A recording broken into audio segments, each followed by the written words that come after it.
Inside Story Uganda, real source of political updates.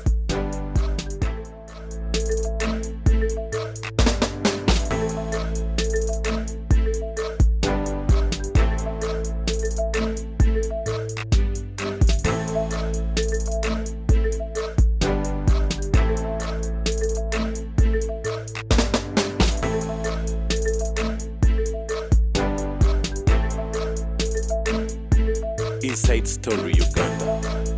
Akaji politics. Temukwata ku batembeeyi. Temukwata ku taxi.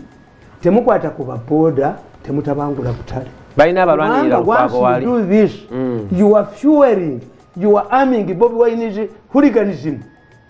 This would be a time even to think about. I was thinking loudly. Mobilization programs ezaba kada training ezainali muzidewo sirawutu ng'abaana abo mweyambisa omuntu afudde mu Uganda Investment Authority ababulire how to start a project. Do you think it abobutale bagala sente nyingi naye ono omukazi Kisaka naye Uganda Investment Authority yafulumya ddala lisitiza emirimu 15 projects ezinza okukolebwa bagala abo bannakalemavu bateekeyo omuyongo naye nga tulaba nga sente nazo nyingi tebasobola kuzifuna yakwata miliyoni 10 ebyo nasiteka mu Investment Authority ne baziwa omukazi oli atali kayongo baba bali awo ng'omukazi bamutadde ku Gun Point n'agenda mu Centenary Bank n'ajjayo emiliyoni 2 ffe twazitaddeko ng'ekyo temukyogera. Why don't you say that Museveni's money was stolen by a faction that does not belong to Kayongo? I read Bukedde. Sente abasobozi bakayanidde sente ezono zeyabbonu biliyoni 6.5 ne Kayongo zeyabba zirimu omugizi w'omukka olupapula lwa Bukedde njuzizza buyuza gasiya kubaka Bukedde ke bakozesa. You are stupid. They drop Bukedde is an idiot. Kakati oyo Kisaka mirundi ono wamujja wabannaye Kisaka tayawula abasajja b'Owinu ne Nakasero bakwata sente zaabwe ne bagula landi eyo. Kakati ono Kisaka tayawula byombi nti okujja Kayongo ku bukulembeze bw'ekibiina muddize sente ze zaagula landi. You can even go back to his land. Kayongo landi yawo si byabwere kati nalingamba nti ab'emitwe eminene baba bagezi kubanga the two are separate entities. You can remove Kayongo ate president yabagamba tubembanga mulondesa mu butale mugende mu electoral commission baligisaninge voters who are the bona fide market vendors mu Owino baliwa mu taxi baliwa. If you tell me to organize Kampala 6 months motoka ezisinga obungi zemulaba mu Kampala bananyiriza tebasukka 10 bangamba nawe inako nyingi tebasukka 10 balina za mimwa ate tebalwanira mu paaka. The driver has now driven to Mbale, has driven to Masaka. Where does he get time to fight in the taxi park? Bano babera bayayi batekawo bateke waliwo driver akube motoka y'amayinja ngano agita gatukwata emiko tugakube gamba nti buli omu asimba emabega n'emmotoka ye olabe bwe gadduka. Ne abantu abakozi b'effujjo these are sponsored by ministers. Lwaki tebawummulako bababbireyo sente abo basimanyi baani. Mayambala alina emmotoka. Mayambala yali aguzadde omupiira gw'eggaali yasobola n'ogula olupanka yavaawo Mayambala bamuteekawo buteesi era bamwogera bakwata ebigandaganda ebyo. Kaakati tutaddewo black book abantu abalinga Kisaka tubateemu be beeyambisa okutujjako emirimu. Okomeza black book ewekitibwa Semugere yagaana okukola temugendayo kuziika temugendayo mu eyiye neekole kyange ewekitibwa Semugere teyakola. Kaakati kankubuulire Kisaka is repeating the same mistake. Akatabo kano okalaba nakugamba nti Kampala is it for money or for better? Kampala wa sente oba wakubera obulungi solution neziri mu Kampala neziwandiikako nembagamba nti zoba otusemera zokka tulabaawo nkugamba nti gundi Kampala wa bulungi oba wa nsimbi nkugamba the Kirini Kampala exercise has been bungled because of the following. Number one, thieves. Although the president provided the funds to these different groups to organize their businesses, it did not reach the intended beneficiaries. I'm writing in 2012. Sibyajjo. That's why I'm saying you are either rotating around the same mountain or you are haunted, you are possessed by a fool's spirit. I'm not abusing. There are also a hidden agenda. to use the vendor pressure so that government is forced to leave Buganda Land Board managed market. Kubanga butale bungi obwa Buganda. Kachibuya akekatwe akekasubi wano akennakulabye bonna butale bwa Ssaabasajja Kabaka. Oyo Kisako jamulabanga akolera b'amayega naye ng'asuula Museveni. Yataka yo. Njogera bakisaka mu bateeke mu black book. Saka akolera atya? Abajonyesezza ensi. Saka akolera atya wekitiibwa Mayi? No. Eri gavumenti ey'Emmengo n'eyawali Hence, ngabyanjawulo. If the exercise was not hijacked by self-interest seekers, organizing the three groups would be a simple matter. For example, find a space for the advanced Batembe, who cannot carry their merchandise on their shoulders, but wish to reduce operation costs. These need cheap accommodation or special markets like the Chinese cities in developing countries. Stationed vendors, like newspaper sellers, are very few and they do not adversely affect other businesses. Kakati n'ekigambo Mutembe yitibwa kimanyi. Ekigambo Mutembe comes from a Swahili word kutembeya, mobility. Kati how can somebody say atunda amawulire eriyo emidaala gy'abatembeeyi mu Owino. You are stupid, you are an idiot. Ate kuba mudaala olwo abakyali Mutembe. Get another unless you don't understand the meaning of kutembeya. Tatuula. N'obisanga nga bigoba abakazi ba Kasooli. Omukazi wa Kasooli atudde kabalaza wali kuva dda abakazi ba Kasooli bava Kawolo. Bajja n'ebisawo byabwe mwe bateeka ebikuta n'ebikongoliro. Tebalina ekibuga kyamawaza naye basomesa balinga abamanyi ne batama n'ebibeera byabwe mwe bateeka. Waliwo ekyayola obutabu bwange neŋŋenda eri amangi nengenda mubamaanyi mubatambalanga tonakisanga ku Constitution Square nekika nti oyadde okatabo kange obutasoma nga bakiragidde kyabba ekiro bodaboda ne bakisiba eruzira ate najulira kiyina kufa.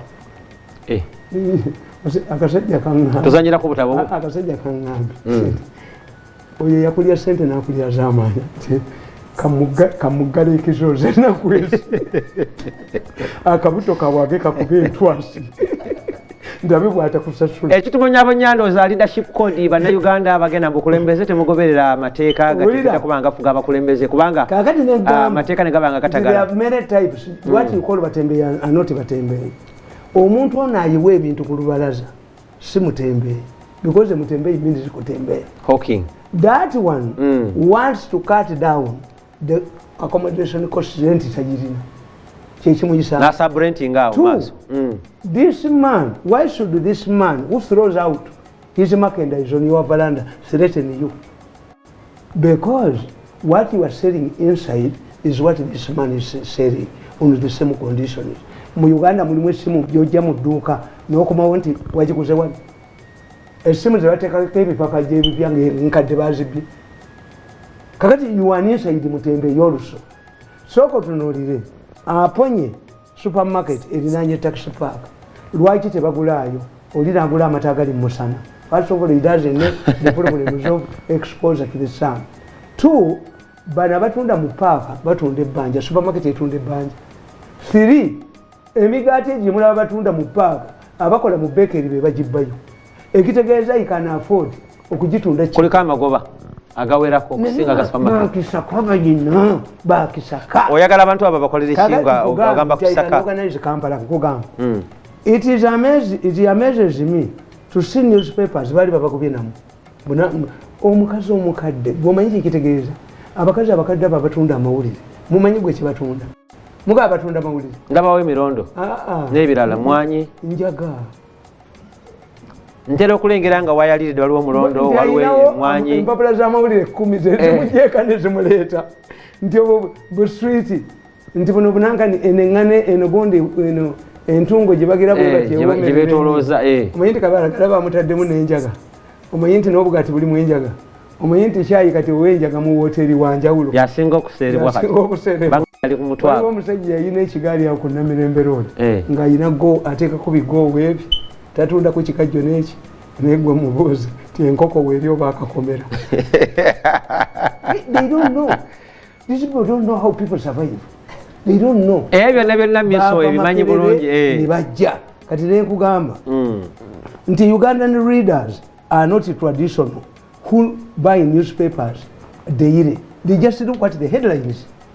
kyobula mu Uganda mwe muli amawulire era bene tebabimanyi oba yamba okubisomako wano mu mawulire mu mpapula z'amawulire aga Uganda baga stampinga bagateekako gundi stamp ya government ya kitongole ekigabo bagakubako obuuma bagasoma tukiyita kwozaamu atunda amawulire omwa siringi 10 n'osoma mu gonna bagasula mu kitongole omala ogasomamu ne gaddayo kakati bano baganyigamu obuuma. Why? Ugandans don't buy by subscription. They look at the headline era obasanga bonna nga bali bati fe twatandikira okuwandika mawulire ng'ekiva ku page ng'ekiva ku page wano kidda ku back page kati ne bategeera nti Flora gisoma wano n'avuunula kwegakuba obuuma bakisaka tebamanyi bampiseemu si baamuno their background si yeyaffe ati mobilizer nkugamba vegetable dealers the city authorities should deal mercilessly with the vegetable vendors who supplies their merchandise with all the filth on the streets. Food must be in market sold only by hygienic places. They should therefore be grouped into and given market stores. Aba batunda ebyokulya strategy yakitwalidde ku bonna abo ba mu butale Muganda Elias Lukwago abo ba mu butale bavenda yinzo muyambako nolaba omwala akana katudde kapamye emiyira gikaliwe kati atunda nyanya those ones should be rounded up ndaba strategy yinzo abatunda nyanya abatunda entula abatunda those ones food must be sold in hygienic places ndaba nga strategy yinzo kuyamba ku Lukwago nemba gamba ndikakati fa balina amasuuti amaanyi mu bazungu bakiyita boot market okwate motoka yo n'amasuuti go b'omukaaga ku sande basiba enguudo ezimu abantu ne bajja ne bakolayo abanaku boot marketing aba boot market ogulawo boot y'emmotoka n'oteekamu ebintu entono naye wano nolaba wasite kanso nekiro akasajja ako kajja okundaba akamu ku busajja bwange bwenjagale kekaani ako ne kalaba kagenda ne kalaba basite kanso nga bafuutula omwana ayina ekibbo ky'ebinyeebwa ne kaŋŋamba abo balalu yasinedda se bagoba muntu abamwagazaaki ngambeko omuzukulu wange aleete ku binyeebwa wano babikwateko balabe omanyi mutemukimanyi amusongo biriba in witchcraft wa mukimanyi nti abasite kanso bafanya abo abenforcinga do you know it nti high cost abasinga okufa abo basite kanso tebafa sirimu kofiniji babaloga bulezi bakwala ku bintu byabo akasajja kaganye nti waliwo oyo yagana okuwa sente mukola akantu kamukokka kamuggala ekizo zena tulabe bwatazirete kakati tusipimiza live wano ku ABS program eno olaba bwena politikitinga buses nabagamba when Madam Musisi was appointed the KCC executive director this will go to Kisaka she enjoyed a lot of goodwill from the people. This is attributable to the fact that she was unknown. People's expectations were high, thinking that she would be above of the old strangles and the chronicle sieves. But just after a few months in office, her true color has already manifested. She is vulnerable to undermine, and this could be because of her mosaic image. Mosaic. Mu political science twakijja mu Bible. When somebody believes that he has a mosaic image, yagenda okutwala abaana ba Isirayiri abeera arrogant. That was Musisi. Ekibuga kyo, by the way, what have you been doing this? Ndabalabanga mu State House bamuleesenga police. First recognize the contribution of these people. What have you been doing yakero? Yamalenda kumeka nadduka. Ng'abuuza abaluthi kijambo bibadde bakola. Bwe bakuwanga omulimu, give everybody goodwill. Look at the institution for 3 months without making changes. Nebo janaro gansi no ngiyo omulinzi ono gyayina egenda okuba famire ya Museveni ekiku. Ate kankubuli, it is a principle in political science. Once the president's family expands, a leader cannot control power. Saddam Hussein yali musajja mulungi nnyo. Trained many of our soldiers here in Iraq. The moment her daughters got married and the family expanded. Gundi Gaddafi nye Gaddafi n'ekizibu kyamutuukako we Liberia Tolobert kasita abaana bakola ne beenyigira mu bintu n'afuna abako bangi kujja okutandika okutambuza ensonga z'eggwanga. Gaddafi yajja mwana muto kasita abaana baakula abo bayiziramu baani batabula ekintu okujjako olubiri olugalangatana nga mulimu Kaini Abel nemwe yali amuyina ne Kawunda yayina eyatta omuntu gundi Brigadier Kawunda Kongolo yafuuka ekyomutawaana abaana bamubutwa abakulu ba doctors ba medical doctors ono nyina yamukola ekyekyo nolikotawanya Kongo yonna lwaki abakulembeze bava mu bukulembeze n'abaana baabwe ne babajjira mu ddala nti bus project ironically nabagamba nti Musisi ekyamutta mosaic image and the fact that she had the backing of the president so much to invoke the president's name. I had to move in to hit this woman. No nja mukuba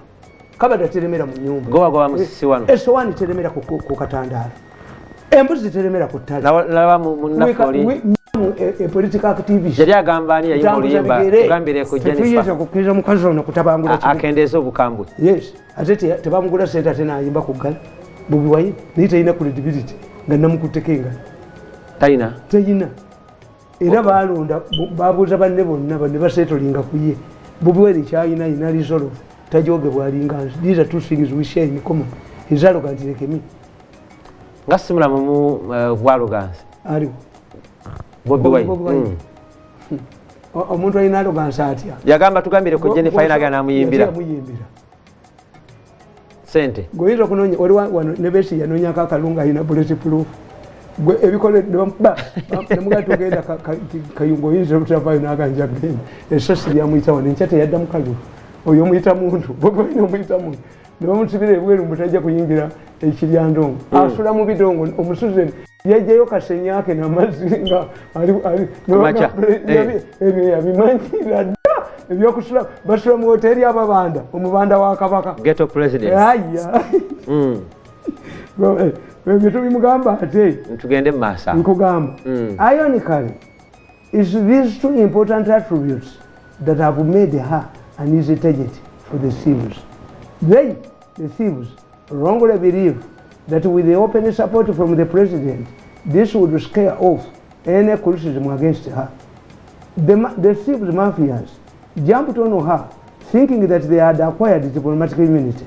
They expected that any criticism of Musisi would attract the wrath of the president. Kano kajinko kano kabaketa kasai kakeseba ne wako ngalia se kakuba story satu mawuli bakuwa siripo nakabagamba mu adi tukayina akazinga nyundo mutwe kagamba president this man abuses Musisi ninjuka nkayole ninjuka sisi ogenda kayola nego tena gotya nzisuwa izizibwa if you want me to lose my temper mbayirizanga wende I decide yes, I have no control because I don't believe in the medicine. The medicine, no, baka gabu nkubiba. Nkaba tera bakampuli. Kugambi bakube. Nti mene ni kangane gamba. The buses. Many in Kampala have been fleeced of millions by those claiming to be behind the bus project. When Haji Nasser Sebagala became Kampala mayor, he was the first to market the bus project. An office for this purpose was established in the city's council chambers. To hoodwink the public, look at the newspaper, picked a picture of a bus from the internet, splashed it on this cover page. In other gimmicks, Sebagala hired a new Mawingo bus and toured Kampala claiming that the first bunch of his fleet had arrived. Many were victims of this scam. Unsuspecting younger men paid the recruitment fees ranging between 700,000 to 1 million for bus conductors and drivers respectively. Those behind the scheme were giving ultimatums to Utoda that there is no future in Kampala.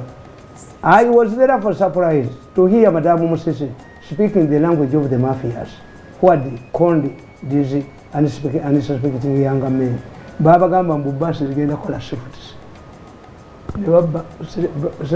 Abaana banoonya emirimu ne bateekayo application zaabwe n'ababba naye nga akasajja kalabukedde kata kasipulasize ekifaananyi kyekijja Sebagala n'agitambuliramu naye ngalabiye alimba abantu mbubasiza Sebagala zazze ne babba abaana mu city council abanoonya emirimu ebyokukola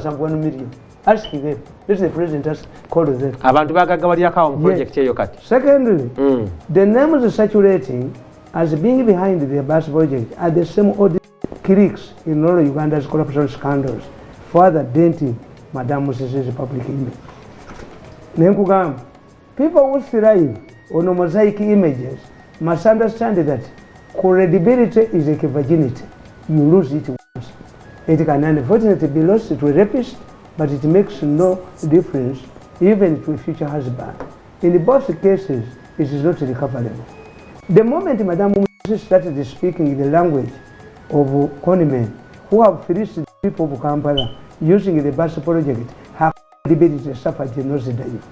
We all appreciate the need to decongest the city, but there must be a process which protects the interests of those who have invested in the taxi industry.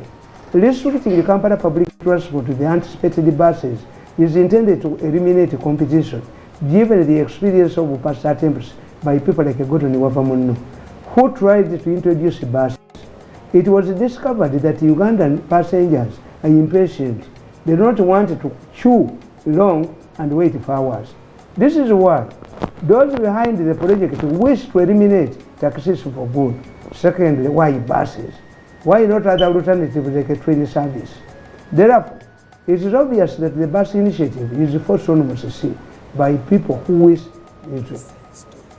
I can predict authoritative that like all corruption-related projects, this one too will flutter the moment the thieves get their way through.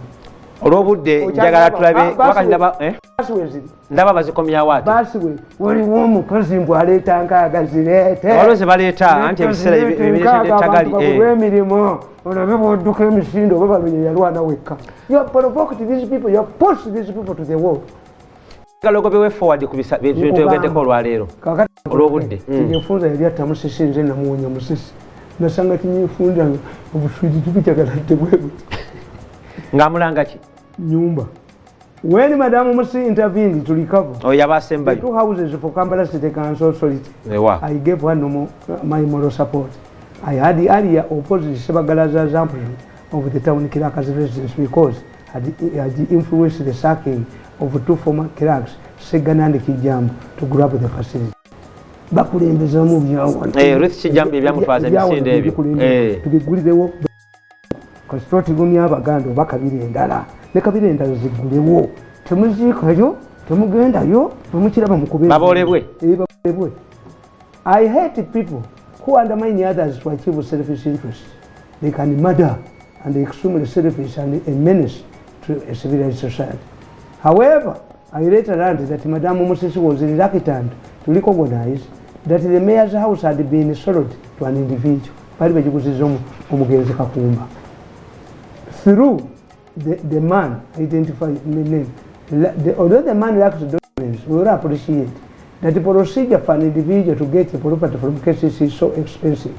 In fact, it is such an absolute bureaucracy that the president is struggling to eliminate for easier control of business in Uganda.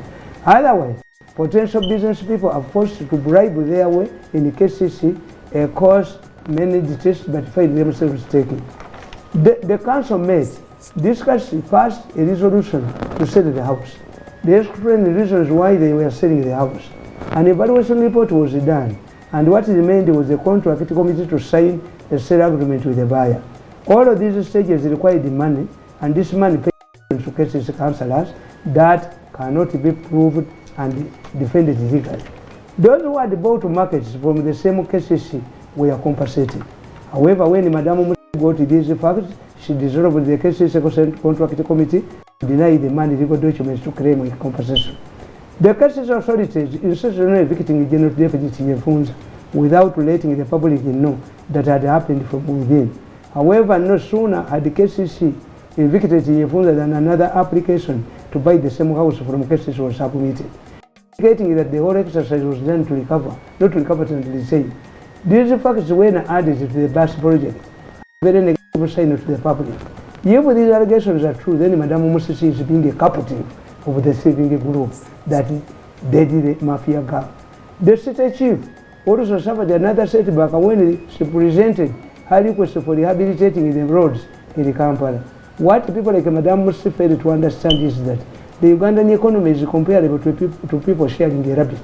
Ugandans know who own which company and who is what. Therefore, siding with one company costs somebody credibility, and that is rival. in their eyes, you become an agent of the rival group. Finally, something about the border riders. Government has pumped a lot of money into the border project. These younger boys have secured and serving loans from commercial banks. They have also created self-employment opportunities. We need to address these issues gradually with sustainable solutions. Kakati nze nonga nti nze mirundi nti ompukutukanye ebyo nabyo bitabo atenga byonna yabiwandiika obudde nga bwebo finally Parliament yayigidde Kampala for money or for better. Parliament yayigidde Weewaawo Kadaga yayigidde mu byokusasula abantu. They are going to pay more money because the Parliament is not the government value. Two, tewali awakana ownership. Ekitegeeza ekyo nakyo bamafia be bakirimu. Kadaga balina bamutomezezza kubanga bwagamba nti bagenda kubba 2 billion. 2 billion mu project Uganda ono alira okusinduka oyo olwaleero tutunulidde ensonga eziwerako ddala n'omusajja omukukunuvu wano mu puroguramu yaffe omukulembeze w'enkya tubadde ne omukunavu tamala emirundi naye nga atusomeseza ensonga ya substitute n'ensonga ya casual politics tumaze okuleka nga tukitegeera ndowooza mugigenda n'okwongera okufuna ebigambo ebipya ate okuva eri omukukunavu ebyenjawulo ennyo muteekeddwa okubanga ne mungenda maaso n'okwewundaganyako mu ngeri enjawulo casual politics ogenda kubasiibula bulungi ne bambalira akasente kange kamaze ne kajja nga pulezidenti akayingiramu nyeze waffe kuwummula mbakoledde ekimala let me devote my time abaganda bagamba nti ekyo ekita butereevu asazeewo omukukunavu addeyo wali ematale asobole okuleka nga alima oba nga awummulako bajja kutegeera obuvunaanyizibwa bwe. Njagala okwebaza munnange Abdallah Musoke abadde streaminga live gwe program atasobodde gigobeera bulungi osobola ogisanga butereevu